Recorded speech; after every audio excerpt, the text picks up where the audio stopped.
आज आपण आलोय धुळे जिल्ह्यात आणि जे आपले फार्मर मित्र होते जे आपल्या 28 जूनच्या ज्या ट्रेनिंगला ते आलेले होते आणि आता त्यांच्या इथं जे आपल्याला 1500 पक्षी जे ते ब्रुडिंगसाठी आपल्याला टाकायचे, तर आपल्याला 2 ते 3 दिवसात त्यांच्या फार्मला जे ते आपले 1 दिवसाचे चिक्स जे ते येणार आहेत आणि त्यांची फार्मला व्हिजिटसाठी आपण आलेलो आहेत. म्हणजे त्यांनी नेमकं तयारी कशा पद्धतीने केली त्यासाठी आपण अपडेट घेणार आहेत.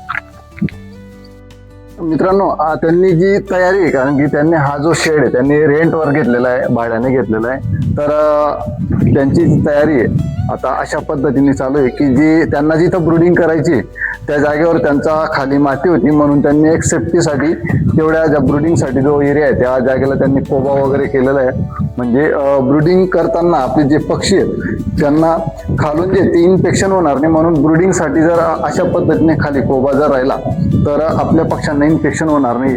आणि ब्रुडिंगच्या तयारीसाठी पिल्लं येण्या अगोदरची खरी महत्वाची तयारी म्हणजे तुम्ही बघू शकता की जे मेडिसिन आपण जे त्यांना मेडिसिन सांगितलेलं होतं ट्रेनिंगमध्ये, तर त्यांनी मेडिसिन परत ते जे ब्रुडिंगसाठी जे लागणारे जे साहित्य आहे ते ब्रुडिंग रोल वगैरे आणि पाण्याचे भांडे, तर अशा पद्धतीने सगळी व्यवस्थित जी तयारी त्यांनी अतिशय उत्तम पद्धतीने केलेली आहे. तसेच जी लाईटची व्यवस्था देखील त्यांनी ठिकठिकाणी जे ते कनेक्शन काढलेले आहे तुम्ही बघू शकता व्हिडिओमध्ये. तर अशा पद्धतीने जर आपली व्यवस्थित तयारी जर राहिली ब्रुडिंगसाठी तर सुरुवातीच्या कालावधीमध्ये पिल्लांना कुठल्याही गोष्टीची कमतरता जर पडली नाही तर आपले पिल्ल आजारी पडणार नाहीत आणि त्यांची ब्रुडिंग अतिशय व्यवस्थित पद्धतीने होणार आहे. तर आपण दादांशी बोलू, तर त्यांना जो 28 जूनचा ट्रेनिंग सेमिनार त्यांना कसा वाटला आणि आपलं जे गाईडलाईन आहे ते कशा पद्धतीने त्यांना वाटलं. तर दादा, तुमचा सगळ्यात अगोदर पत्ता सांगा आणि आपलं जे 28 जूनचा बिझनेस सेमिनार होता तो कसा वाटला तुम्हाला.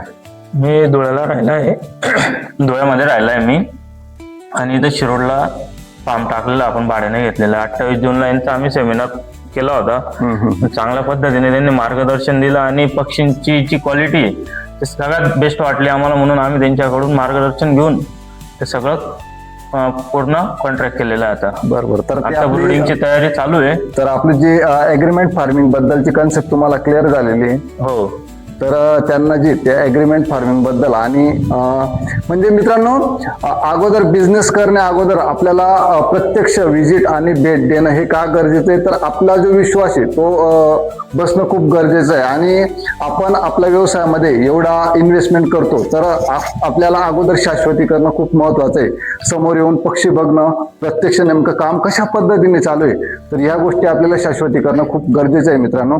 तसेच त्यांनी आता जे ते समोर झाडं वगैरे लावलेले आहेत ठिबक करून, म्हणजे आता तिथं शेवगा वगैरे लावलेला आहे. जोपर्यंत ब्रुडिंग मध्ये 1 महिन्याची पिल्लं होती तोपर्यंत जे शेवग्याचे जे झाड आहेत ते देखील थोड्या बऱ्या प्रमाणात वाढून जाणार आहेत. आणि तसेच तिकडे बाजूला त्यांनी मोठी झाडं देखील आणलेले आहेत, ते आता त्यांची देखील लागवड चालू आहे मित्रांनो.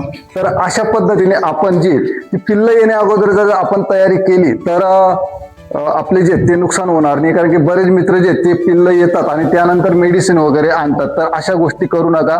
सुरुवातीला आपल्याला पोल्ट्रीमध्ये आजार येण्यापूर्वीच आपल्याला काम करावं लागतं मित्रांनो. काही अडचण असेल तर कमेंटमध्ये प्रश्न विचारू शकता.